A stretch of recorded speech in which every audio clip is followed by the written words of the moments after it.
So I have the opportunity to shatter 3 myths that you may have been told about your pain, or you may have come to believe about yourself because of your pain. And it's important that we clear these myths up right away. First, pain is not all in your head. What I mean is that you're not making it up. It's very real. And it doesn't matter if your doctors aren't sure why you have the pain or can't find a physiological cause on an X-ray or MRI. We believe and know your pain is real. And I'll prove it to you. What's the most sophisticated way a doctor has used to measure your pain?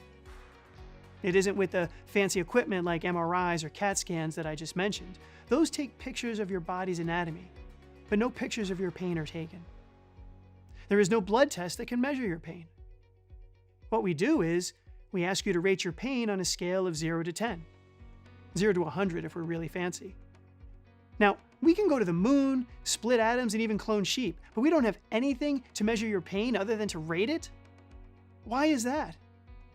Because your real physical pain also has a psychological component, and an emotional component, and a social component.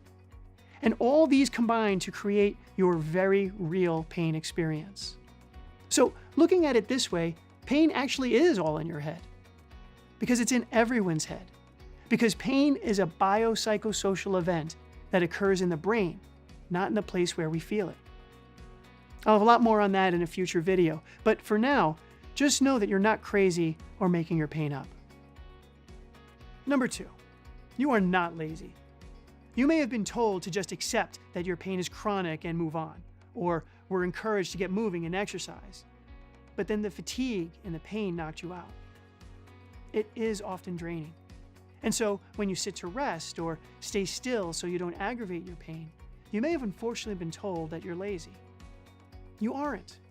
Now, we are going to encourage you to get moving again because that is the best way to improve your situation and your pain. But we're also going to tell you how to do it safely and gradually.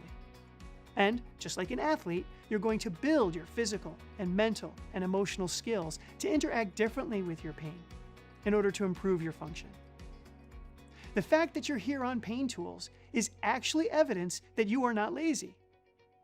You are taking active steps to improve your pain and your life. Lazy people don't do that, and yet here you are, ready to get to work. We look forward to working alongside with you on this journey. And number 3, you are not your pain. Your identity is not a person in pain, or a chronic pain patient, or someone who has fibromyalgia or another pain condition diagnosis. Many times, when pain interferes with our life and robs us of activities that we used to do, or roles that we used to play, we can feel like we've lost our value. We feel like we aren't the spouses that we used to be, or the parents that we used to be. Maybe your identity was in your job, and now that you can't do that anymore, your identity aligns with your pain status.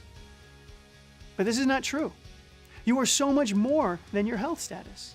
Yes, we will dedicate time and energy to caring for your health, but we do so to get you back into the other roles of life that are important to you.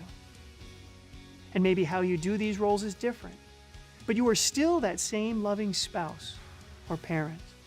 Your values, what you stand for, and what's important to you hasn't changed. You have a lot more to do in this life. And that's why we're here, to help you move forward.